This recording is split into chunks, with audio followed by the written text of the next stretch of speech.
Now, let's continue to learn Module 2. Module 2, we talk about bond. In order to talk about bond, we have to talk about interest rate, because interest rate is one of the most important factors in bond investment. When we talk about interest rate, the related topics are inflation. Another very important topic about interest rate is the term structure of interest rate. In order to understand term structure, we have our topic questions here. Now we have two questions. First question: what is the term structure of interest rate? Second question: why is it important to bond investment? Let's look at the top case first. This graph demonstrates a special situation in term structure. Let's look at this picture. This is dates, and this is interest rate, and this is the close price of interest rate. In the market of interest rate, we also have a couple of prices for it. We have open price, close price, high price, and low price as well. Usually we use close price. The blue solid line here is the 30 years bond yields of US Treasuries. So this represents the long-term interest rate, and the orange dot line represents for the 13-week, in other words, 3 months yield of US Treasury bill. This represents the short-term market interest rate. Now let's look at their relationship, the relationship between short-term interest rate and long-term interest rate. We find that for long-term interest rate, the trends are increasing, but increase very slow. However, for short-term interest rate, their trends are uprising at a higher speed. And we find that the spread between short-term interest rate and long-term interest rate are getting smaller and smaller. The area is from 2015 January to 2019 January, roughly about 4 years. In this way, we can say that during these 4 years, the spread between short-term interest rate and long-term interest rate getting smaller and smaller. This describes the relationship between short-term interest rate and long-term interest rate. Now we can have a definition about the term structure. The term structure refers to the relationship between the interest rates of long-term and short-term. Usually we may think that the interest rate of long-term should be higher than that of short-term, right? But my question here is, what is the situation in reality? Now let's have a further understanding about the nominal interest rate. Here we represent the nominal interest rate.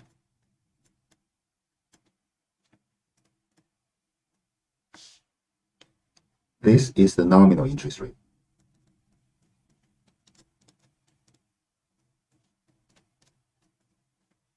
We have learned the Fisher effect before. We know that nominal interest rate, the big R, equals to the small r plus h. This is nominal interest rate, and this is real rate, and this is inflation. Usually we think the real rate is relatively fixed. Here we have the real rate here. It's relatively fixed, or we say it is flat. And this is inflation. And this we have the interest rate risk premium. The premium is here is was the premium caused by the risk of interest rate. That means we have higher risk of interest rate, we will have higher interest rate risk premium. So risk premium is actually the compensation for people to undertake the risk, then the premium or the compensation the investor should get from undertaking the risk. So from this way, we can know that as long as the real rate is relatively flat or fixed, that means the uprising or a downwarding of nominal interest rate. That means it is caused actually by the changes of inflation rate. This variable is relatively fixed. This variable gets higher or lower, that means this variable gets higher or lower. Or the uprising or downwarding of this rate is actually caused by this one. So this is the secret between short-term interest rate and long-term interest rate and why interest rate changes. Yeah, this is from another way. Now we have the Python scripts in order to draw the graph previously we have seen. We have here, this is a variable, and this is a Python command, compare securities. Then this is the first parameter, the two things we want to compare. One is the 13-week US Treasury yield. Another is the 30 years US Treasury yield. We use these two variables to proxy the short-term interest rate and the long-term interest rate. So this is for 3 months. This is for 30 years. Then we use the close price of interest rate. Here, we need a brief discussion on that. Interest rate in market are actually another tradable products. However, we trade interest rate products in the way of treasury bond yield. We use this to proxy interest rate. And we have 13-week T-bills for short-term one. We have 30 years T-bonds for long-term one. As most of the tradable securities, there are also 4 types of prices. Still remember what are the 4 types of tradable security products? We have open price, and we have close price, we have high price, and we have low price. In order to do a long-term trend analysis, we usually use close price. This is the period we expect to compare. This is the starting date, and this is the end date. Of course, we can update to the most recent days, for example, today.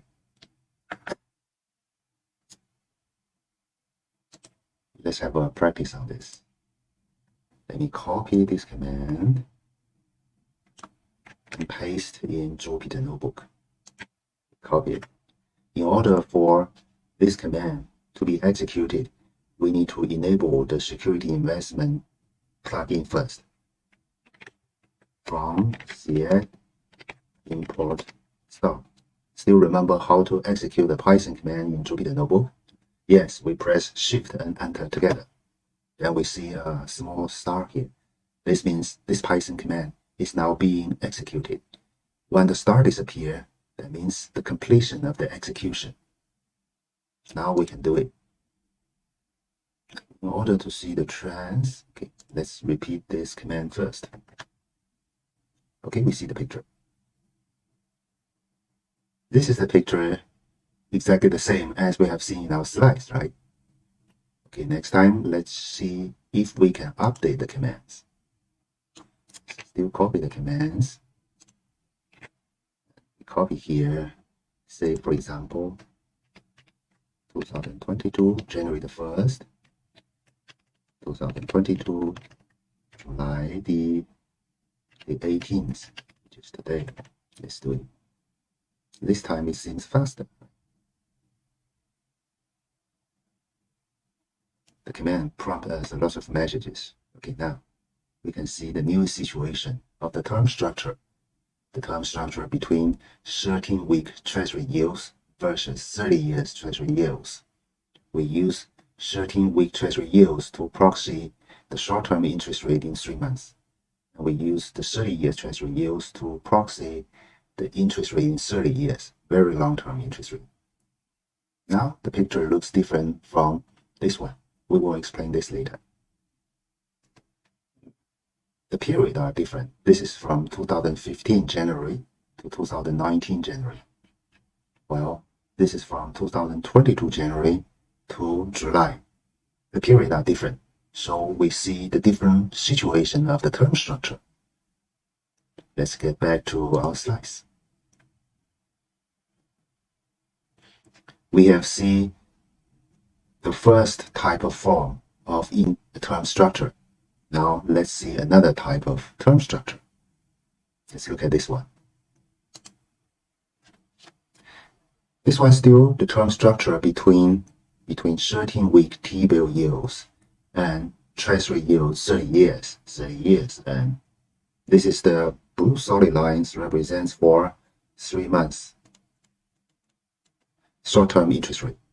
This one represents for the very long-term interest rate of 30 years.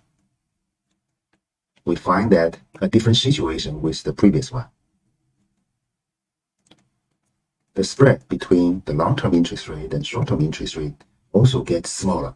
However, both long-term interest rate and short-term interest rate behaves downward. And the downward speed of long-term interest rate is faster than that of short-term interest rate. This is pretty interesting, right? Let's go back to see the previous one.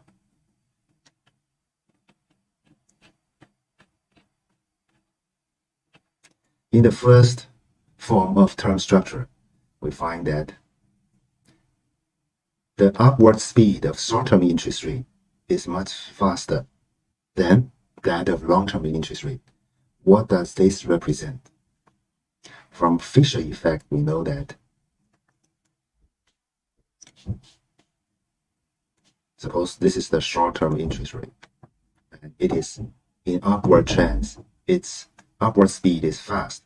That means this is fast, and this is relatively steady.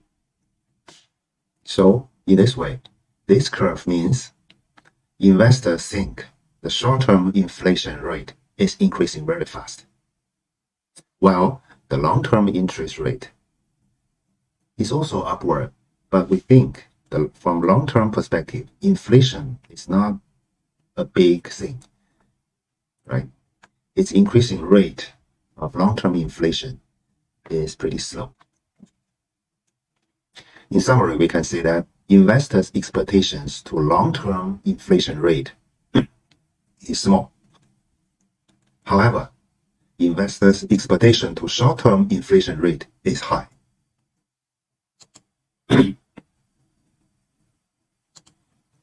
So the changes of nominal interest rate actually reflects investors' concern about either short-term inflation rate or long-term inflation rate.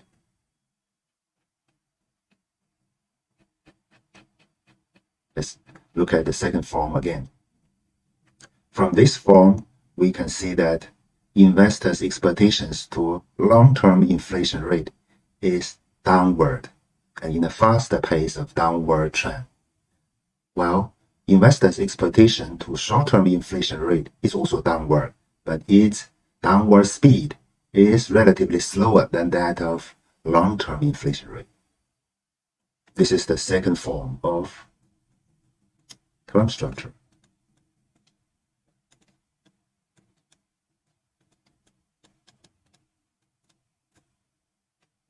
Previously, we have seen the first form of term structure. Well, this is the Python script. Please notice that these are real cases, but from different period. This is from 2019 January to 2019 September.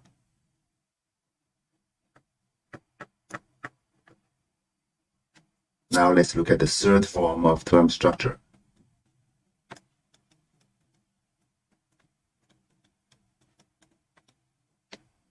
In the third form of term structure, we see a very different situation. In this form, we see that for long-term interest rate, it's in an upward trend. For short-term interest rate, it's in a downward trend. This is pretty interesting, very interesting. Its period is from 2019 September to 2020 January. It's actually the end of 2019. This figure tells us that investors' expectations on long-term inflation rate is upward. However, investors' expectation to short-term inflation rate is downward. And their spread is getting bigger and bigger. That means we have very good trading opportunities here. So what kind of trading opportunities? If you have a correct expectation about the changing trend of long-term interest rate and short-term interest rate, you can do a spread trade, right?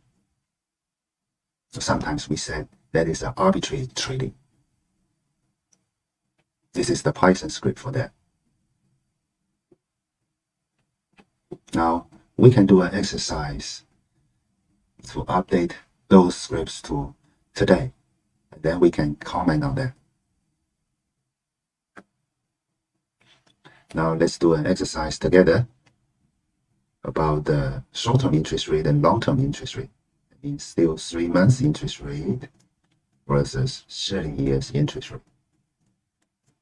But we expect to see the situation from 2022 January to 2022 July, the 18th. That means today. Okay. Now we already have the picture. I expect to try to call some of you and explain on this picture. Explain the term structure between short-term interest rate and long-term interest rate. Let's look at our... Are you willing to share your idea with us? Yeah. Could you hear me clearly? Yes. Both of the 13-week treasury rate and the 30-year treasury rate is going upward. Yeah, both upward. Yeah, and the spread between them is steady. It's relatively steady, right? Yeah. Means not changing too much. So first point, both upward. Second point, spread, steady. What kind of expectations do investors upon the market's inflation rate? The inflation rate, the short-term inflation rate is similar to long-term inflation rate. That's right. That's right. From this picture, we can see that investors' perspectives on long-term interest rate and short-term interest rate are similar to each other, both up rising in a relatively slow pace. Yeah. That's right. Thank you. Thank you, Professor. This is our exercise case. Now let's move to new topic. We have known something about the interest rate, inflation. Now let's look at the bonds market in China. In China, we have two bonds market, or two types of bond market. One is called interbank bond market. Another is called the exchange bond market. And then we will talk about the bond price trend in these bond markets. Well, this topic will talk about the interbank bond markets in China. This is the name in Chinese. Interbank bond market. Our topic question is, what is the interbank bond market in China? This is a special situation in China. Let's look at the topic case first. This is the interbank bond market. And we have the deal price. This is the deal price. This list, we have the rank by yield from high to low. This is the top 10 in the ranking list. We can see a lot of bonds here. This is bonds, this is bonds, this is bonds. And this is their deal price. And this is their current yield. And this is the change. And we see a lot of different terms here. These are actually different type of bond in interbank bond market. Let's look at these type of banks. We have MTN. MTN means midterm notes. And we have PPN. PPN means private placement notes. We have SCP means short-term CP. CP means commercial paper. Yeah, they have restriction on number of days. We have CP means commercial paper. We have NPB. NPB means non-public project bond. This is very popular. We have CD as well, means cash deposit. So from this list, we find that NP and PPN are very popular. These bonds are in the interbank bond in China.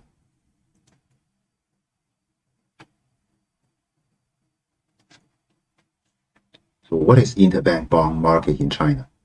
The interbank bond market, of course, first it's a bond market, and then it is a market just between banks, initially between banks, but later we have not only banks, we have also insurance companies, we have trusting companies as well. These are all financial institutions.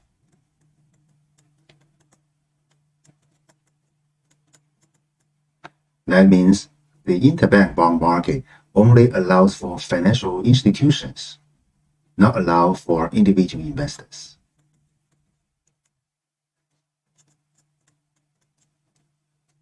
For now, it is the mainstream bond markets in China because its history is long and the participants restricted to financial institutions. The trading model is, most of them are still artificial inquiry. Seems out of date, right? Next, let's look at another bond market in China.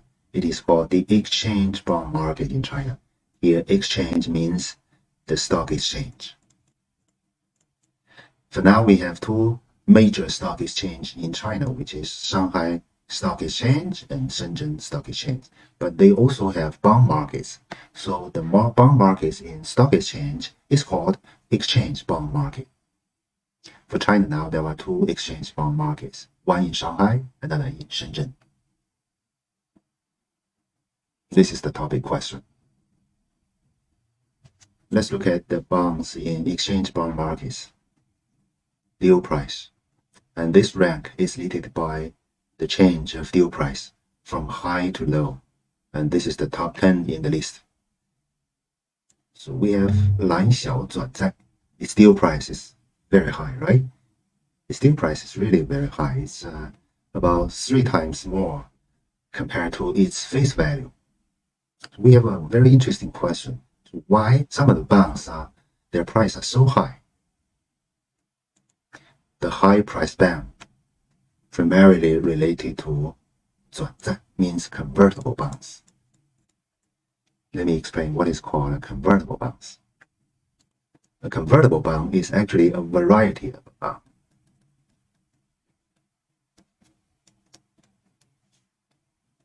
This is not the traditional bonds, but a traditional bonds plus an option. So I would like to say it's a hybrid. A hybrid of a bond plus an option. As a bond, convertible bonds has all the elements of a traditional bonds, such as face value, such as open rate, such as open dates, such as maturity. However, besides traditional bonds, it has another feature, which is an option. The option allows the bond holder to convert the bonds they have to the stock of the bond issuer. Of course, under certain conditions and at a predetermined price.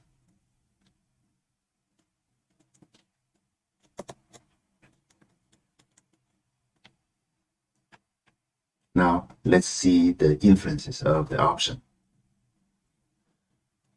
For example, if the bond issuer stock price is going up, say today is 52 RMB.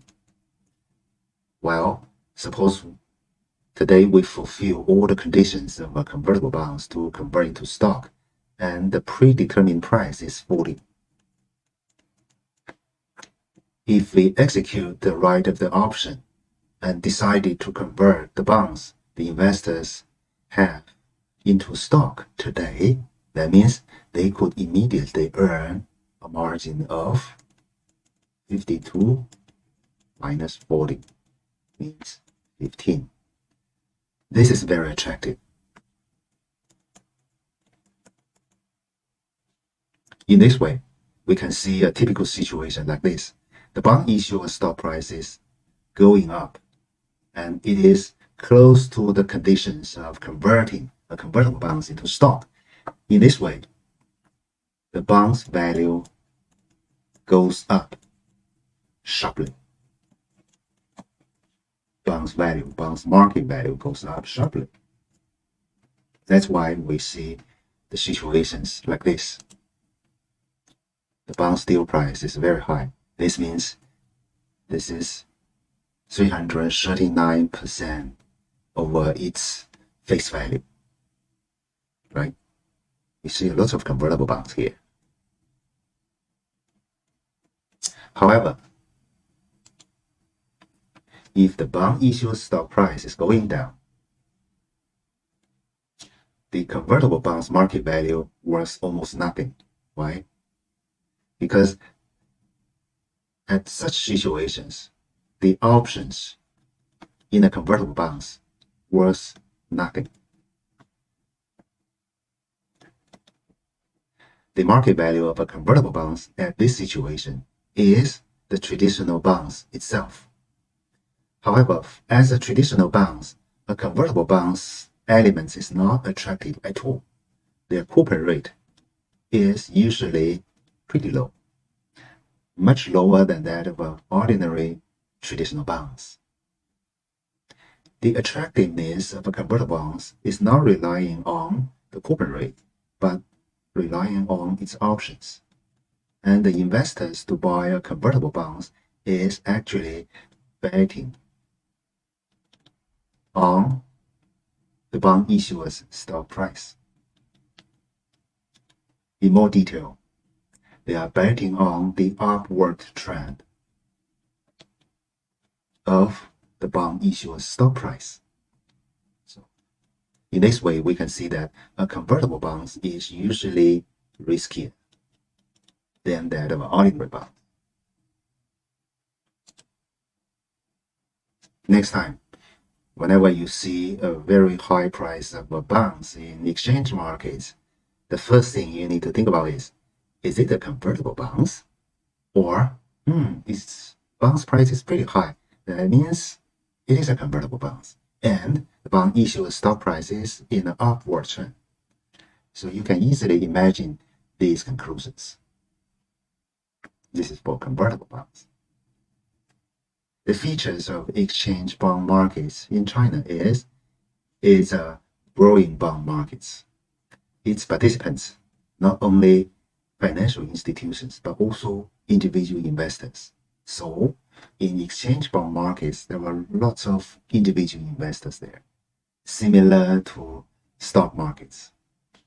Its trading model is very different from that of interbank bond markets. It is a centralized competitive bidding. This way is also the way of trading stocks. So it is same as the way we trade stocks. That's why in this market we also have close price, open price, high price, and low price. And also we can draw K lines as well for it.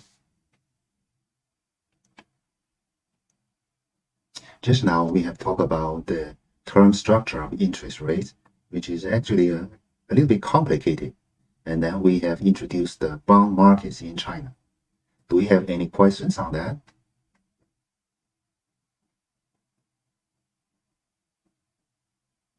If no questions, let's have a 10 minutes break and see you after the break.